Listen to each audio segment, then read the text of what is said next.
Hello दोस्तों, how are you. आशा करता हूँ आप सभी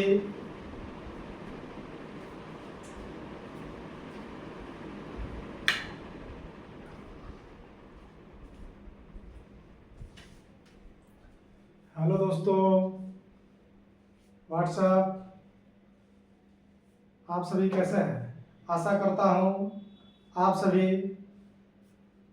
अच्छे होंगे। और आइए, मैं धर्मेंद्र, इनकम टैक्स इंस्पेक्टर, आप सभी को अपने यूट्यूब चैनल कैरियर विल में स्वागत करता हूँ। आज हम अपने नाउन सीरीज को आगे ले चलेंगे और उसमें हम पोसेसिव केस यानी अधिकार अधिकार संबंध बताने वाले चीज का प्रयोग करेंगे कि जैसे जिस किस ऐसा कौन ऐसा चीज है जिससे हम किसी चीज के अधिकार को शो कर सकते हैं या रिलेशन को शो कर सकते हैं। किसी भी नाउन का, किसी भी चीज का, आदमी का, कोई आदमी हो या कोई थिंग हो, उसका दूसरे चीज से रिलेशन बताने के लिए कौन सा शब्द का प्रयोग किया जाता है, कौन सा ग्रामेटिकल रूल का प्रयोग किया जाता है, उसी के बारे में हम आज जानेंगे, जिसको हम पोसेसिव केस कहते हैं। पोसेसिव केस मतलब जिससे अधिकार या रिलेशन का बोध हो, वैसा केस जिससे अधिकार या रिलेशन का बोध हो। तो उसी में हम आज जानेंगे कि अधिकार या रिलेशन बनाने के कौन कौन सा तरीका है। तो सबसे पहला तरीका है कि लिविंग थिंग का रिलेशन और पोसेशन बताने के लिए अपोस्ट्रॉफी एस का प्रयोग करते हैं। इस जो सिंबल है ऊपर छोटा सा ऐसे कम्मा जैसा, इसको अपोस्ट्रॉफी पढ़ते हैं। क्या पढ़ते हैं? अपोस्ट्रॉफी। तो कहते हैं लिविंग थिंग, सजीव, जितने भी जिस चीज में जान प्राण है, यानी जितने भी लिविंग थिंग है, उसका अगर रिलेशन बताना हो या उसका पोसेशन बताना हो तो हम उसके लिए किसका प्रयोग करते हैं? अपोस्ट्रॉफी एस का प्रयोग करते हैं। ठीक है ना। ध्यान रखना है कि लिविंग थिंग का रिलेशन बताना हो या पोसेशन बताना हो तो उसमें किसका प्रयोग होगा? अपोस्ट्रॉफी एस का प्रयोग होगा। जैसे राम सजीव है, राम लिविंग थिंग है, तो राम की गाय। देखिए, राम की गाय मतलब क्या? हमको बताना है कि राम का, देखिए किसकी गाय है? राम की गाय। यानी यहां हम राम का पोसेशन बता रहे हैं। किस पर? राम का अधिकार है इस पर, कि राम इसको रखता है। राम क्या रख रहा है? गाय रख रहा है। तो राम की गाय यानी इस गाय पर किसका अधिकार है? राम का अधिकार है। उसी तरह राम का भाई, किसका भाई है? राम का भाई। इस भाई, इसका रिलेशन किससे है? राम से। ठीक है ना। इस आदमी का रिलेशन, भाई का रिलेशन किससे है? राम से। संबंध किससे?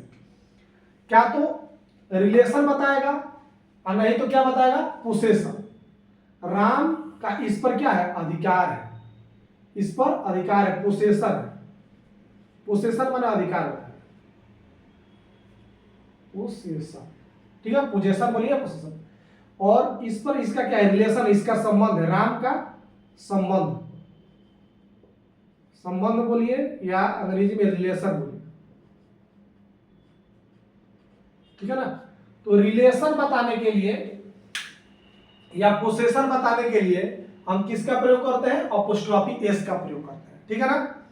तो किसका? सजीव का रिलेशन बताना हो या उसका पोसेशन बताना हो तब अपोस्ट्रॉफी एस का प्रयोग करते हैं। निर्जीव का नहीं, किसका? सजीव का, जिसमें जान प्राण हो। लिविंग थिंग का रिलेशन बताने के लिए या पोसेशन बताने के लिए हमेशा आपको किसका प्रयोग करना है? अपोस्ट्रॉफी एस का प्रयोग करना है। जैसे राम की गाय, तो कैसे इसको लिखेंगे? राम, ठीक है ना। और का के लिए क्या लगा देंगे? अपोस्ट्रॉफी और एस। ठीक है। और गाय के लिए काऊ। तो राम की गाय।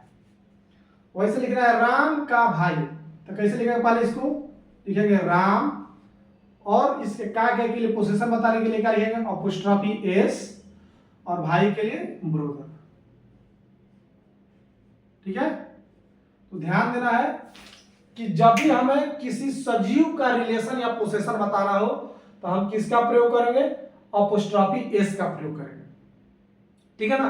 किसी भी सजीव का रिलेशन या पोसेशन बताना हो तो हम किसका प्रयोग करेंगे? अपोस्ट्रॉफी एस का प्रयोग करेंगे। कुछ अपवाद है, कुछ अपवाद हम लोग को जानना है कि और कहाँ कहाँ जहां सजीव है तहां तो अपोस्ट्रॉफी एस लगबे करेगा, लेकिन उसके अलावा कहाँ कुछ एक्सेप्शन है, अपवाद है जहां अपोस्ट्रॉफी एस का प्रयोग होता है। जैसे मेजरमेंट यूनिट, मेजरमेंट पर मापने वाला, जिसमें मापने वाला कोई इकाई है। जैसे मापने के लिए किसका प्रयोग करते हैं? जैसे लंबाई को मापना हो तो मीटर का प्रयोग करेंगे, मीटर, सेंटीमीटर, किलोमीटर का प्रयोग करेंगे। या आपको मान लीजिए कि किसी दूध, दही, घी को मापना हो तो लीटर, दूध के लिए लीटर का प्रयोग कर दिएगा, या तेल ओल के लिए। या किसी के मान लीजिए सामान को मापना हो तो केजी ओजी का प्रयोग कीजिएगा, केजी टन का प्रयोग कीजिएगा। तो ये सब मेजरमेंट यूनिट है, इसमें किसी चीज को मापा जाता है। या समय को मापना हो तो आप बताइएगा घंटा में, मिनट में, दिन में, समय में, वर्ष में। तो नापने वाला जितना इकाई होता है मेजरमेंट यूनिट, जैसे किलो हो गया, लीटर हो गया, टन हो गया, आपका डे हो गया, ईयर हो गया, घंटा हो गया, ठीक है ना। तो जो मेजरमेंट यूनिट होता है, ठीक है ना, तो मेजरमेंट यूनिट के साथ हम अपोस्ट्रॉफी एस का प्रयोग कर सकते हैं। जैसे हमको बोलना है कि 2 दिन की छुट्टी, जैसे एग्जांपल के लिए हमें आपको बोलना है कि 2 दिन की 2 दिन की छुट्टी, ठीक है। 2 दिन की छुट्टी अगर बोलना हो तो 2 दिन के छुट्टी का क्या आप ट्रांसलेशन बनाइएगा? 2 के लिए क्या लिखिएगा? 2, ठीक है ना, 2। और दिन के लिए क्या लिखेगा? डे। एक से ज्यादा दिन होगा तो अपोस्ट्रोफी एस लगा देंगे, डेज। एक आइडिया हम अभी नियम बताएंगे कि जब अंत में एस हो ना, और जब अंत में एस हो तो फिर अपोस्ट्रोफी देके फिर एस नहीं लिखते हैं। अपोस्ट्रोफी देके फिर एस नहीं लगा देना है, केवल अपोस्ट्रोफी लगा के छोड़ देना है जब पहले से ऑलरेडी एस हो। तो 2 डेज, और छुट्टी के लिए लीव, LEAVE, ठीक है। तो 2 दिन की छुट्टी, ठीक है। ऐसा ही बोलना हो कि 1 टन वजन, अगर एक और ट्रांसलेशन है 1 टन वजन, 1 टन वजन लिखना हो तो एक के लिए ए लिख देंगे, टन के लिए 1 टन की वजन या 1 टन वजन की वजन, इसके लिए ए टन, की के लिए अपोस्ट्रोफी एस, और वजन के लिए वेट, WEIGHT, ठीक है। तो ध्यान रखना है कि 1 टन वजन के लिए जब भी अगर कोई माने कि मेजरमेंट यूनिट के साथ हम अपोस्ट्रोफी एस का प्रयोग कर सकते हैं, ठीक है। तो एक एक्सेप्शन ये है, मेजरमेंट यूनिट के साथ अपोस्ट्रोफी एस का प्रयोग होता है। और दूसरा है कि पर्सोनिफिकेशन। पर्सोनिफिकेशन का मतलब होता है कि कोई चीज तो निर्जीव है, ठीक है, लेकिन हम उसको सजीव के तरह व्यवहार कर रहे हैं, ठीक है ना। वह वास्तव में तो निर्जीव है लेकिन उसको हम सजीव की तरह बनाकर दिखाना चाहते हैं। जैसे कोई देश है, ये तो जमीन का टुकड़ा है, निर्जीव है भाई, लेकिन हम इसको अपना मां मान रहे हैं, माता बोलते हैं, इसको हम सजीव की तरह व्यवहार न कर रहे हैं भाई, ठीक है ना। तो वैसे ही कोई इस चीज में जान है नहीं, लेकिन हम उसमें ऐसा बात कर रहे हैं कि जैसे जान, ठीक है ना। तो किसी चीज में, जिस चीज में जान नहीं हो लेकिन उसका ऐसा व्यवहार किया जैसे कि लगे कि उसमें जान है, तो हम उसके साथ भी अपोस्ट्रोफी एस का प्रयोग करते हैं। जैसे कह दें कि मृत्यु के मुंह, मृत्यु का मुंह, अगर हम बोलते मृत्यु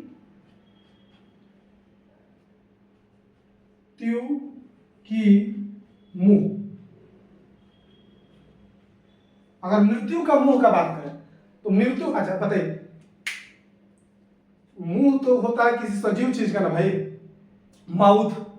अब मृत्यु कोई चीज है, कोई सजीव चीज है, लिविंग थिंग है। मृत्यु कौन देखा है? तो मृत्यु तो एक निर्जीव चीज है, इसमें कोई जान प्राण थोड़ा होता है। और इसका मुंह का बात कर रहे हैं तो यानी उसमें हम जान डाल रहे हैं, उसको हम पर्सोनिफिकेशन कर रहे हैं कि ना इसको कल्पना करें कि मृत्यु ऐसा होता होगा, कोई देह जैसा, उसमें भी उसका अपना हाथ पैर मुंह होता होगा। तो इसमें हम क्या कर रहे हैं कि कोई चीज सजीव है नहीं, लेकिन हम उसको सजीव मान रहे हैं कि अच्छा ऐसा होता होगा, कल्पना कर रहे हैं। तो कल्पना में हम इसको मान रहे हैं कि मान लो ऐसा सजीव जैसा है, तो हम ऐसा मृत्यु का मुंह, तो इसको क्या लिख सकते हैं, डेथ। डेथ अपोस्ट्रोफी लगा, डेथ माउथ। ठीक है। तो जब किसी भी चीज में जान प्राण डालकर, जैसे हम कह दें कि देश का गौरव, अगर एक और ट्रांसलेशन दे दे, देश का गौरव, ठीक है ना। तो देश का गौरव का हम बात करें तो देश कोई तो प्राइड किसका होता है? आज तक किसी पेड़ का प्राइड देखे थी, किसी कुर्सी टेबल बेंच ये सब का प्राइड देखे हैं? निर्जीव चीज का प्राइड क्या होता है? पंखा का प्राइड होगा, गौरव होगा। प्राइड उसमें होता है जिसमें जान हो, जिसमें समझ बूझ की बात हो, उसका प्राइड होता है। निर्जीव चीज का क्या प्राइड होता है? तो यहाँ देश की गौरव, यानी उसमें भी मान सकते हैं देश भी कोई ऐसा चीज है जैसे हम लोग इसको मां मानते हैं। अब हम लोग क्या कहते हैं कि भारत माता है, तो अब भारत कोई मिट्टी कैसे मां हो सकती है? लेकिन हम लोग कल्पना करते हैं नहीं ये मेरी मां है। उसी प्रकार देश का कैसे गौरव हो सकता है? वहां के लोगों का गौरव है, अपना किसी प्रधानमंत्री का गौरव हो सकता है, ठीक है, गौरव हो सकता है, देश का गौरव, यानी उसको भी हम मान रहे हैं कि एक सजीव है। तो इस ऐसा जब बातों की पर्सनिफिकेशन किया जाता है तब इसे लगा सकते हैं। जैसे यहाँ पर लिखते हैं NTRY, कंट्री का के लिए अपोस्ट्रोफी एस, कंट्री प्राइड। ठीक है। तो हम ऐसे बना सकते हैं कि जिसमें हम मतलब किसी चीज का पर्सनिफिकेशन करें। पर्सनिफिकेशन मतलब होता है कि वो चीज तो वास्तव में निर्जीव है, लेकिन हम अपने कल्पना के हिसाब से उसमें जान डाल दे रहे हैं, ऐसे कल्पना कर रहे हैं कि वो सजीव है। उस वक्त हम इसमें अपोस्ट्रोफी एस लगा सकते हैं। और तीसरा, कुछ इडियम्स फ्रेज ऐसे होते हैं जो आपको याद करना पड़े। जैसे एक इडियम होता है विट्स एंड।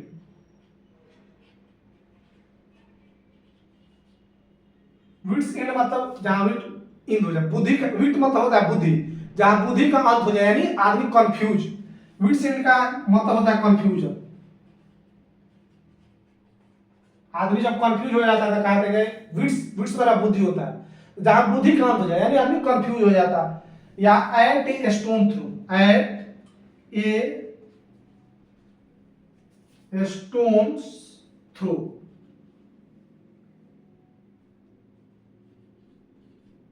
माने एक स्टोन के इतना, माने बहुत जो कम दूरी होता है, थोड़ा दूरी पर नहीं होता है कि एक पत्थर के फेंके हुए दूरी पर, माने उतना दूरी ज्यादा एक पत्थर फेंके तो पहुंच जाए, यानी बहुत छोटे से दूरी पर। जैसे कोई घर वालों का कि बहुत नजदीक बता रहे कि इसका घर है बहुत नजदीक है, यही है बगल में तो है, तो क्या बोलेंगे एट ए स्टोन थ्रू। एक माने इतना दूरी की जिसको हमारे यहाँ से पत्थर फेंके तो उसके घर पर पहुंच जाए। ठीक है ना। जैसे लोग नहीं पता कि इंजीनियर तो इतना घर हो गया, जो पत्थर उठा के फेंकोगे तो इंजीनियर घर पर गिरेगा, यानी क्या बहुत नजदीक नजदीक हो गया। तो एट ए स्टोन्स थ्रू, देखिए यहाँ पर भी अपोस्ट्रोफी एस लगा। तो कुछ ऐसा एडियम एंड फ्रेज होते हैं जिसमें भी अपोस्ट्रोफी एस का प्रयोग होता है। जैसे एट वंस विट्स एंड, जहां बुद्धि खत्म होता है यानी कंफ्यूज। या एट ए स्टोन थ्रू, यानी बहुत नजदीक, वेरी नियर, इसको बोल सकते हैं वेरी नियर, बहुत नजदीक, वेरी नियर। ठीक है। तो ध्यान रखना है कि अपोस्ट्रोफी एस का प्रयोग सारे सजीव के साथ, लिविंग थिंग के साथ हमेशा ही हमेशा अपोस्ट्रोफी एस लगाना है। कुछ ऐसे चीज है जो सजीव नहीं है, वहां अपोस्ट्रोफी एस लगता है, एक्सेप्शन है, तो वो एक्सेप्शन ध्यान रख रहे हैं। जैसे मेजरमेंट यूनिट, मेजरमेंट यूनिट आप समझते हैं, जैसे केजी हो गया, कुछ चीज को मापने वाला जो इकाई होता है। जैसे कोई चीज सामान है तो उसको आप लीटर, टन, केजी यही सब में मापते हैं ना। और या समय है तो उसको दिन, घंटा, मिनट इसमें मापते हैं। तो मापने वाले इकाई के साथ हम किसका प्रयोग करते हैं? अपोस्ट्रोफी एस का प्रयोग कर लेते हैं। दूसरा, पर्सनिफिकेशन हो या कोई ऐसा निर्जीव हो लेकिन उसको हम सजीव की तरह बनाकर दिखाना चाहते हैं, तब वहां भी अपोस्ट्रोफी एस का प्रयोग हुआ। और कुछ इडियम्स एंड फ्रेज है उसके साथ भी अपोस्ट्रोफी एस का प्रयोग होता है। अभी आपको दो बता रहे हैं और आगे दो चार जानिएगा, अभी याद रखिएगा। एक विट, विट माना होता है बुद्धि, याद रखिएगा, विट मतलब बुद्धि, विट्स इन, जहां बुद्धि का अंत हो जाए, बुद्धि का अंत हो जाता है यानी कंफ्यूजन की स्थिति में, कंफ्यूज हो गया आदमी। जब आदमी कंफ्यूज हो रहा है तो कहता है कि हमारा दिमाग यहाँ काम नहीं कर रहा है, बुद्धि अर्थ हो गया, यानी विट्स इन यानी कंफ्यूजन की स्थिति में। एट ए स्टोन थ्रो, वो स्टोन थ्रो मतलब क्या, एक इतना दूरी पर जहां हम पत्थर फेंक सके, यानी बहुत कम दूरी पर, बहुत नजदीक है, वेरी नियर कोई अति हो तो वहां। तो ध्यान रखना है कि अपोस्ट्रोफी एस का प्रयोग सजीव के साथ होता है, और ये 3 एक्सेप्शन है, उसको याद रखना है। अब थोड़ा सा इसमें हम आगे जानते हैं, जब नाउन के अंत में एस होता है तो ये कुछ हम और जान जाते हैं। जब नाउन के अंत में एस हो या उसका अंत हिसिंग स से हो,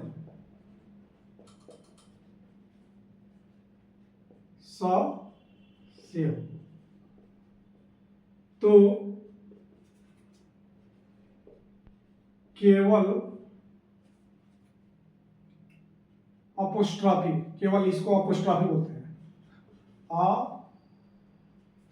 अपोस्ट्रोफी का प्रयोग करते हैं।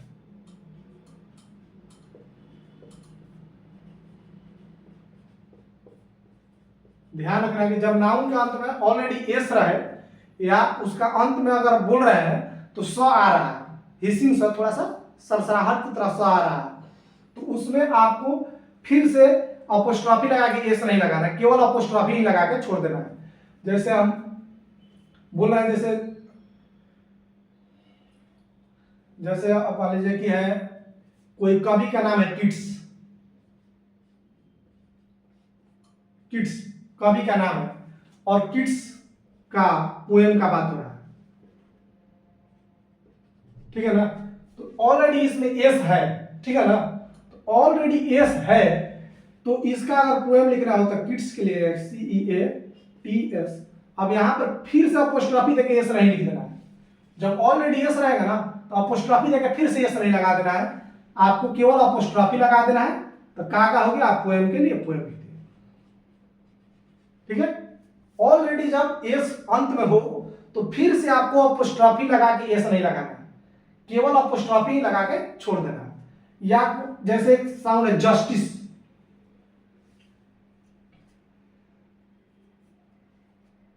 ऐसे लिखना हो जस्टिस,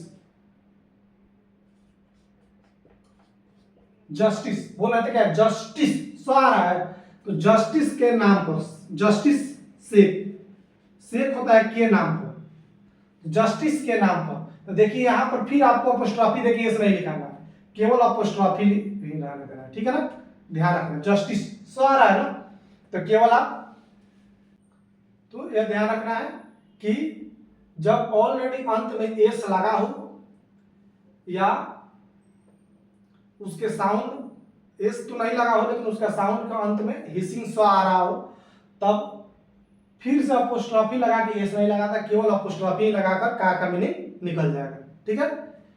तो केवल अपोस्ट्रोफी ही लगा देना है, आपका का मीनिंग निकल जाएगा, फिर से उसके बाद एस नहीं लगाना है। इसीलिए आपको बताया था कि 2 दिन की छुट्टी में, जब अभी इससे पीछे चर्चा किए थे, 2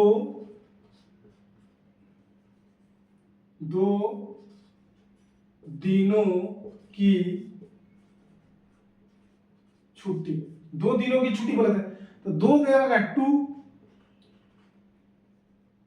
TW2, अब दिनों के लिए क्या लिखा, डेज, 2 दिन, एक दिन आता था डे लिखते हैं, 2 दिन के लिए क्या 2 डेज लिखेंगे ना, प्लूरल हो जाएगा। अब का के लिए क्या, अपोस्ट्रोफी, फिर से अपोस्ट्रोफी एस नहीं लगा देना है, क्योंकि ऑलरेडी पहले से एस है, तो उसके बाद अपोस्ट्रोफी देके फिर एस नहीं लगा देना है, केवल आपको अपोस्ट्रोफी ही छोड़ देना है, केवल लगा देना है अपोस्ट्रोफी लगा देना है, और छुट्टी के लिए लीव, पीछे यही वहां पे लीव पे समझाया कि जहां ऑलरेडी पहले से एस हो तहां फिर अपोस्ट्रोफी देके एस नहीं लिख देना, केवल अपोस्ट्रोफी देकर छोड़ देना, ठीक है। या अंत में साउंड ऐसा पार करके हिसिंग सा आ रहा हो, तब केवल अपोस्ट्रोफी लगा के छोड़ देना, ठीक है। तो यह ध्यान रखना है कि जिस नाउन का अंत में ऑलरेडी एस है और या उसका साउंड हिसिंग सा से समाप्त हो रहा है, तो केवल अपोस्ट्रोफी लगाइएगा, उसके बाद एस मत लगाइएगा, केवल अपोस्ट्रोफी लगा दीजिएगा, का मीनिंग निकल जाएगा। दूसरा आप एक और नोट्स याद रखिएगा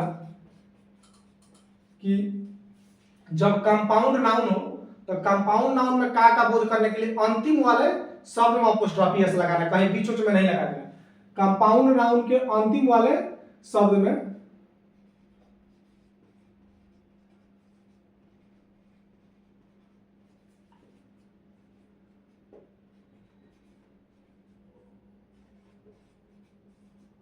वर्ड में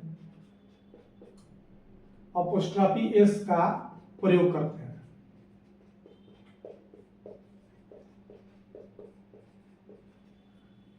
जैसे बोलना हो कि उसके दामाद का दामाद की बेटी, तो आप इसका बनाइएगा, जब ट्रांसलेशन बनाइएगा तो उसके के लिए हिज लिखिएगा।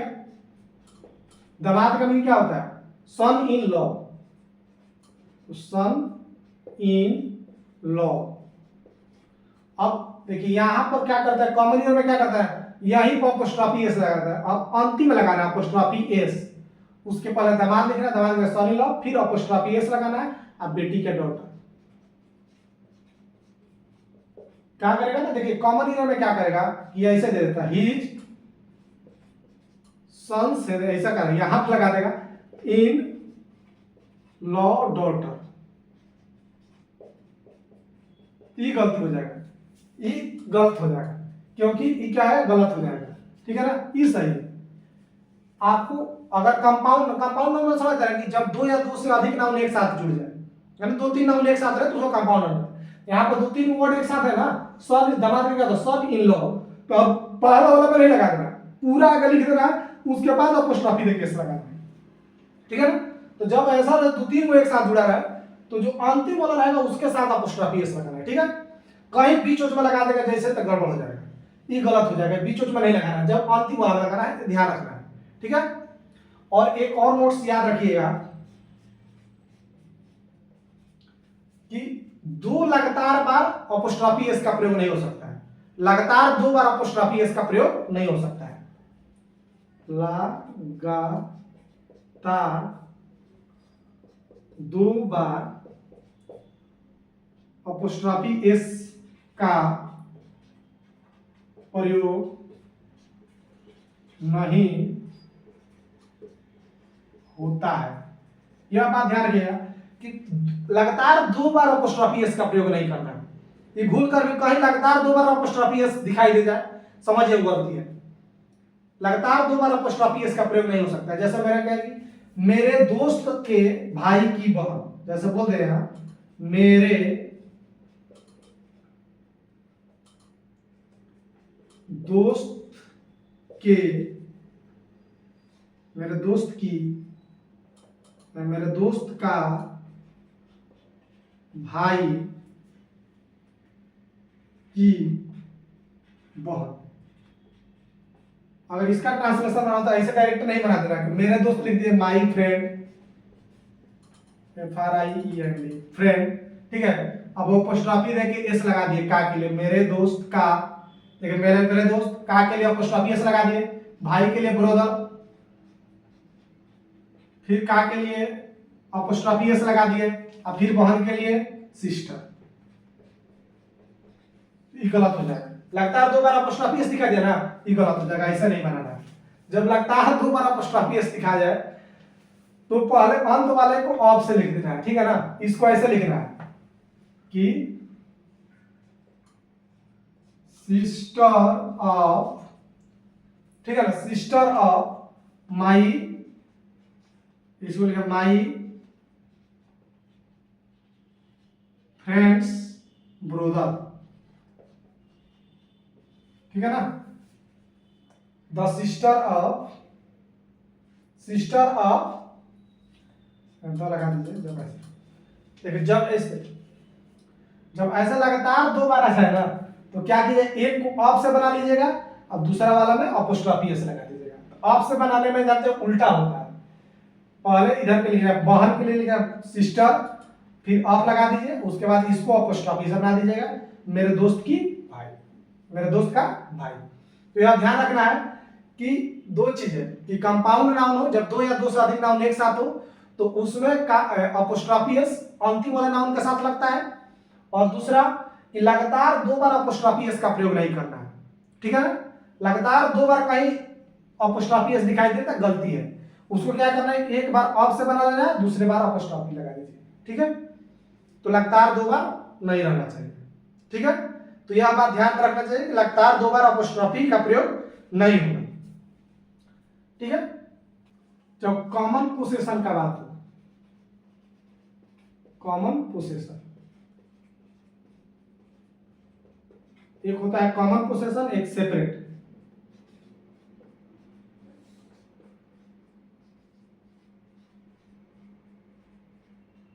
कि जब 2 चीज का कॉमन पोसेशन माने दोनों चीज का एक ही अधिकार हो, ठीक है ना, माने दोनों आदमी को मिलाकर वह एक ही चीज पर अधिकार हो जाता है, कॉमन अधिकार होता है, तब केवल एक के साथ अपोस्ट्रोफी है। माने कि अगर बोलना हो कि जैसे माने कि द्रौपदी के लिए कि अर्जुन और भीम की वाइफ, अर्जुन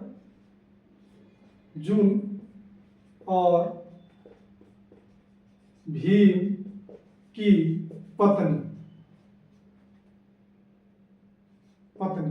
अर्जुन और भीम की पत्नी की बात कर रहा हूं। तो द्रौपदी में जितने 5 पांडव थे उनकी कॉमन वाइफ थी, एक ही वाइफ थी सेम, तो इन दोनों की एक ही वाइफ है। तब यहां पर हमको दोनों को एक साथ लिखना पड़ेगा। पहले लिखना पड़ेगा अर्जुन एंड, ठीक है, भीम, और तब अंत में अपोस्ट्रोफी एस लिख दीजिएगा और वाइफ लिख दीजिएगा, ठीक है। लेकिन अगर मान लीजिए कि दोनों की कोई ऐसा तो केस होता नहीं है कि 2 आदमी 3 आदमी की एक ही वाइफ हो। ये तो एक ऐसा अपवाद केस है महाभारत के प्रसंग में, वहां पे 5 आदमी की एक ही वाइफ थी, तो दोनों आदमी की कॉमन वाइफ है, तो आप अंतिम में एक ही बार अपोस्ट्रोफी एस लिख के वाइफ लीजिए। लेकिन अगर दोनों की अलग अलग वाइफ हो, जैसे राम और सीता की पत्नी, राम और, जैसे यहां पर देखिए सेपरेट मतलब राम और सीता की पत्नी, ठीक है, राम और सीता की पत्नी। तो यहां पर दोनों, राम की अलग वाइफ थी, सीता की अलग वाइफ थी, मतलब सीता का राम और श्याम, राम और श्याम, राम की अलग वाइफ थी और कृष्ण की अलग वाइफ थी, दोनों की अलग अलग वाइफ की बात हो रही है। तब दोनों के साथ अपोस्ट्रोफी लगाना पड़ेगा। यहां पर लिखना पड़ेगा राम, इसके साथ भी अपोस्ट्रोफी एस लिखेगा, फिर एंड, फिर श्याम, इसके साथ अपोस्ट्रोफी एस लिखेगा और तब वाइफ लिखेगा, ठीक है।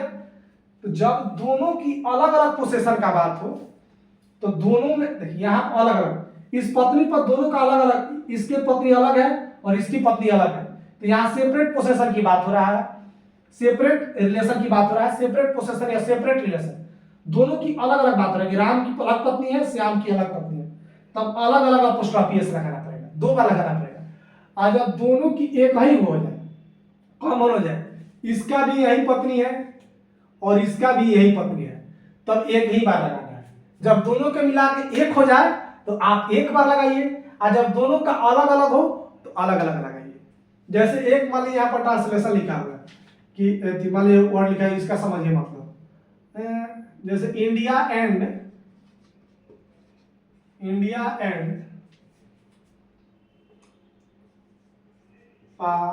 पाकिस्तान, यहां पे अपोस्ट्रोफी एस लिख के बॉर्डर लिख लेना। तो इसका मतलब होगा कि इंडिया और पाकिस्तान का जो कॉमन बॉर्डर है उसका बात हो रहा है, जो हमारा मान लीजिए कि रेड क्लिफ लाइन है, जो कॉमन बॉर्डर है भारत और पाकिस्तान के बीच में, तो एक कॉमन बॉर्डर है कि नहीं, एक ही से दोनों का वो एक ही बॉर्डर है जो रेड क्लिफ बोलते हैं। तो अगर कॉमन बॉर्डर का बात हो तब तो एक जगह अपोस्ट्रोफी एस लगाएंगे, लेकिन दोनों का अलग अलग, मान लीजिए उसका बॉर्डर जो अफगानिस्तान के साथ लगता है उसका बात हो रहा हो, हमारा बॉर्डर जो मान लीजिए कि बांग्लादेश या पाकिस्तान के साथ लग रहा है उसका बात हो रहा हो, तब दोनों के साथ अपोस्ट्रोफी एस लगाना पड़ेगा। यहाँ पे इंडिया एंड, इसके साथ भी अपोस्ट्रोफी एस लगाइएगा और इसके साथ भी अपोस्ट्रोफी एस लगाइएगा, पाकिस्तान बॉर्डर, ठीक है। तो यहाँ किसकी बात हो रही है, दोनों की अलग अलग बॉर्डर।